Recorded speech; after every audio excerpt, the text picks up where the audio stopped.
As a director and as a person, I've always been highly suspicious of authority and rebelled against it to a certain extent.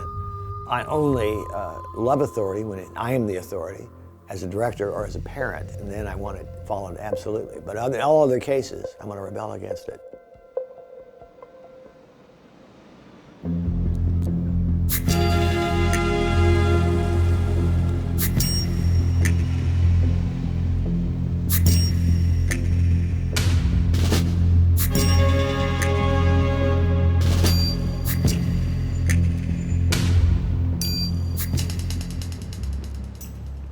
I love science fiction. I've loved science fiction books, short stories, and movies, much more than horror. And this is my kind of subject matter. At some point in '86, I came across Ray Nelson's comic book about a guy who realizes that the human race has been hypnotized. Surrounding him are aliens, creatures, which I thought, okay, hypnotism is a cheesy idea, but maybe I can do something with this. So I started working from there. As a child of the '50s, I grew up watching old science fiction, monster horror films, and one of the classics of the '50s was Invasion of the Body Snatchers, which is there among us, but we can't really tell. What's your problem? I always believe aliens should be evil. I don't think that Close Encounters of E.T. is valid because they're not evil, they're nice. When Reagan was elected, I was at first confused. He's talking from a rich man's point of view. Reaganomics was, don't get in the way of the rich, because if they make more money, then you'll get some. You can have a little taste of that good life too. Now I know you want it. Hell, everybody does. And during his time in office, he'd started destroying the unions, and poverty increased.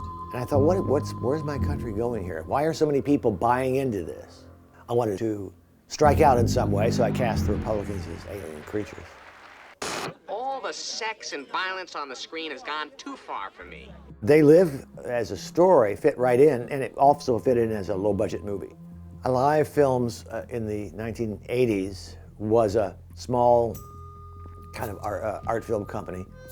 They partnered with Universal Pictures and Carolco. The deal we made was, they're my films, and I get to do what I want, as long as the movies are within a certain budget parameter. Life's a bitch. She's back in heat. In terms of Roddy Piper, I've been a wrestling fan for years, and he's a working guy. His face, his scars, everything about him. He seemed completely believable.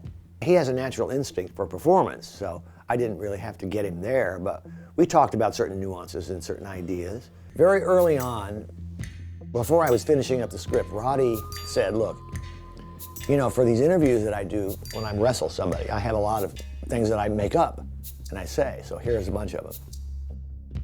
And he had written them, scrawled them down, and there it was. I have come here to chew bubblegum and kick ass. And I'm all out of bubblegum. I thought, well, that's a great line. So I put it in there. So I was just a typist. That was his line, completely his line. Take a look. If you want me to look through your sunglasses, I'll look through your sunglasses. If I don't see what you see, I'm gonna see it anyway. I've always been in love with Meg Foster. I mean, watching her in the movies, and Meg is a very gentle soul, but a really talented actress. I was hoping that you would give me a little drawback like this. You got it. And a little, you know what I'm saying? You got a little. You got it. Bonko. I remember she made a religious cult movie called Ticket to Heaven, where she was the cult leader, and everybody's working on her eyes. And I admit I did myself. Is she good or is she evil? But I really went with the fact that she's just really talented. Try these on. Look, you crazy mother. Put these on. Hey, stay away from me. I'm telling you, you dumb son of a... In terms of casting Keith David, the idea occurred to me when I was writing it. And I thought, oh, he's great, and he'd be great. There was going to be a big fight in the movie, so I wonder if he could handle it. The fight scene came about in the writing stage, but it was after Roddy was cast as the lead. And Roddy's a wrestler, so he fights every night. So I thought, well, we need a fight scene in this damn thing. What I did in the script was, I just wrote, the fight continued with a blank page, the next page, the fight continued. And we'll figure it out later, we'll work on it. So Jeff Amata was our stunt coordinator. I've worked with him for years. He was also every alien in the film, by the way. He was in suits, he was a woman, he was a president. Jeff Amata was the alien race. Jeff and Roddy and Keith were in the backyard of my then Van Nuys office with pads. Worked it out from beginning to end, and everybody contributed. We worked for a month and a half on it. Roddy told me once, the best fight you can have is when you rehearse it in a month and a half. Because it looks great, and it's all time perfect.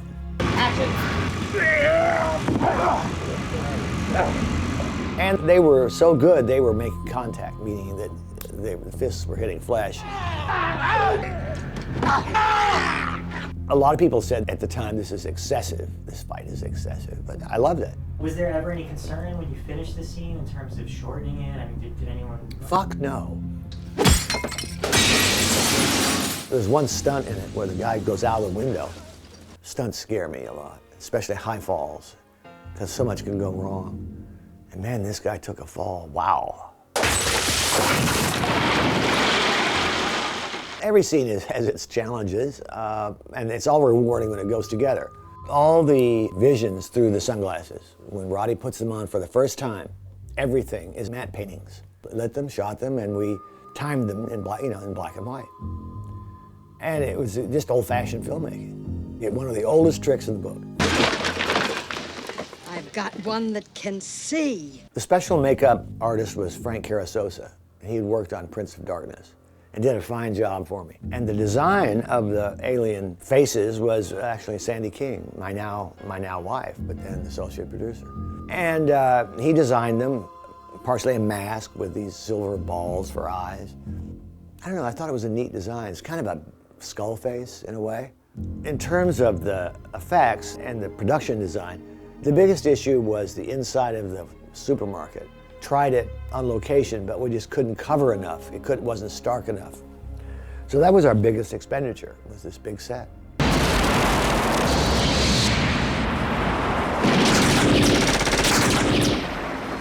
I personally love dark endings, but audiences don't necessarily love them. Audiences hate sad endings or dark endings, and they hate uncertainty more. So I wanted to make sure that heroes triumphed, but like the Alamo, they could be killed, or they could be hurt, or they could be wiped out. I worry about everything, but what trumped my worry was the fact this is right, this feels right, I want to do this. I think They Live was great for its time. I'm really proud of the film. I'm really proud of what it said, but it has to stand as a story also, not just as a polemic, a political diatribe, a rage. But it has to stand as a story. And there are certain parts of it I'm enormously proud of, visually and thematically. They are dismantling the sleeping middle class. More and more people are becoming poor. We are their cattle. We are being bred for slavery. And I must point out, I believe that the 80s have never ended. They're still with us today. We've never repudiated this Reaganomics idea. Everything has trickled down. They're still here. They're making more money than ever, and they're still among us.